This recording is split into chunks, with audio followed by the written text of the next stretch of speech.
So today we will discuss about clinical symptoms and the management of arsenic, which is a heavy metal.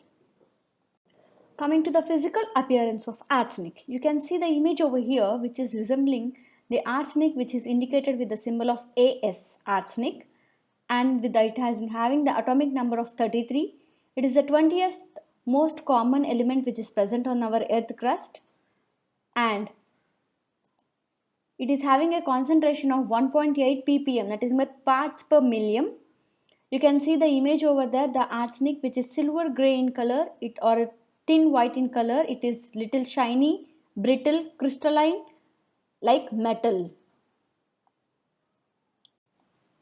Coming to the fatal dose of arsenic, when a person is taking arsenic trioxide of 200 to 300 mg, it will be fatal dose. It leads to the death. And the most toxic form of arsenic is arsen gas. When a person inhales this gas 25 to 30 ppm, then it is lethal. Nothing but it leads to death within 30 minutes of the inhalation. Generally, pharmacokinetics deals with the ADME properties, right? ADM of any drug. Here, toxicokinetics is nothing but the ADME properties of a chemical substance which may have the toxic effects on our body. That is toxicokinetics. So here, the arsenic can be absorbed through the entry portals like oral, inhalation or cutaneous route. Once it enters into our body, after absorption, it will be redistributed to the organs, major organs like liver, lungs, intestinal wall and spleen. There, this arsenic will bind to the sulfhydryl groups of our tissue proteins. And our bone is very strong because of our bone mineral density, majorly calcium and phosphorus. Our arsenic, which is a toxic substance, this arsenic will go and replace the phosphorus. So what happens, our bone density will be decreased and it will be replaced in the same place of the phosphorus for many long years. And it can also have a capacity to deposit in our hair. Once the arsenic crosses the placenta, it has a capacity to cross the placenta. It may cause the intrauterine death of the fetus. Within the uterus, the fetus will be died. That is intrauterine death of fetus. But this arsenic doesn't have a capacity to cross the BBB, blood-brain barrier. So it doesn't show any CNS side effects. It may also cause the respiratory problems for the newborn. The hyaline cartilage development may not be happened properly. And pulmonary hemorrhage also may be developed in the newborns.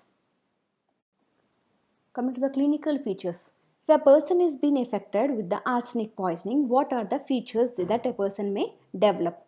Diffuse melanosis, spotted melanosis, leukomelanosis, tongue melanosis. So what is this melanosis?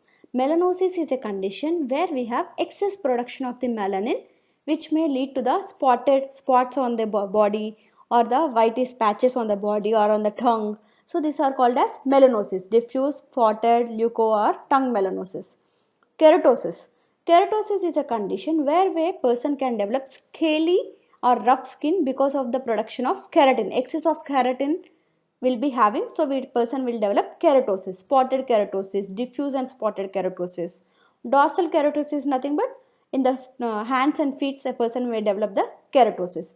Multiple bowmans is nothing but in a different parts of our body a person may develop multiple tumors, that is multiple bowens. Me lines is nothing but discoloration of the nails will be happened. So what are the diagnostics tests we can perform to identify whether a person is being affected with the arsenic poisoning? So within 24 hours, if the arsenic is being excreted more than 100 mcg micrograms in the urine, then the person indicates there have been toxicity of the arsenic in their body. So if a person exceeds more than 100 micrograms per day of the arsenic in the urine, then a person is having arsenic toxicity. And if the blood level is less than 7 microgram per 100 ml, then it is normal range, so a person is not affected. If it is more than that, a person is been having arsenic poisoning. They are being affected with arsenic toxicity. We can check the hair also to check whether any arsenic is deposited in the hair or not. Radiography can be performed, X-rays, can be performed to check whether the arsenic content is present or not, and the additional investigations like complete blood count, serum electrolytes, urine analysis, the test of the liver and the kidneys can be performed. Apart from that, ECG can be done to monitor the cardiac heart function. Chest radiography can also be tested for the poisoning condition of arsenic. So once a person is being identified with this arsenic toxicity, what treatment we are going to do? For any poisoning condition, the first measure we have to take is supportive measures, gastric lavage, intravenous fluids and checking the vitals. Mainly the cardiac monitoring should be done. Once we provide the supportive measures, then we will move on to the hemodialysis. Nothing but the toxins present in the blood is being removed and the essential nutrients are supplied. That is hemodialysis or exchange transfusion. And the next one is chelation therapy. Chelation is nothing but which have a capacity to bind. A complex formation will happen. Here, whatever chelating agent we are using, that have a capacity with binding with the arsenic or a poison or a toxin. So the most commonly used chelating agent is BAL, which is British anti-leukocyte or dimercaprol. Apart from that, penicillamine, DMSA dimercaptosuccinic acid or DMPS dimercaptopropane sulfonic acid can be used. If a person is allergic for the penicillamine, we will use the BAL. If they are not sensitive, we can use the penicillin or penicillamine. And this DMSA and DMPS, they are not available in India. Coming to the principles of chelation, the chelation therapy should be started for the patient who is showing the symptoms of arsenic poisoning, and this therapy should be continued for 24 hours if the arsenic levels are excess. Until the symptoms are reduced, we are going to continue this particular chelation therapy.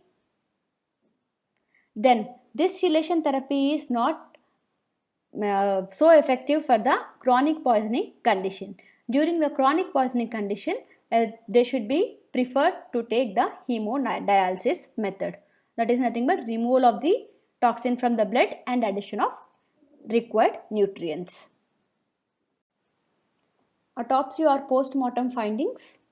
The stomach will be velvety red or brownish in color with the ulcerations. We can see the ulcer formation on the stomach, and the gastric contents will smell like garlic. Garlicky odor will be coming from the gastric contents, and the heart and the brain will be having hemorrhage, loss of blood, leaking of a blood can be identified, and fat degeneration of the liver, kidney and heart will be noticed in the autopsy of the poison condition of arsenic.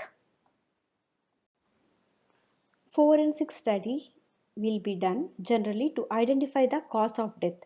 What is the actual cause of death will be identified by the forensic study. So this arsenic usually it is available at very low cost, so people use it for the suicidal conditions. When a person want to commit suicide, they most commonly use the arsenic because of the low cost, and the symptoms when they are taking this arsenic will be similar to that of the cholera. Then when a person is medicating, we're taking this arsenic as medication to increase the aphrodisiac effects. The aphrodisiac is nothing but to increase the sexual desire, they are using this arsenic. So excess levels of that particular condition also, where then they are taking arsenic, it may cause toxicity of that poisoning condition may be developed.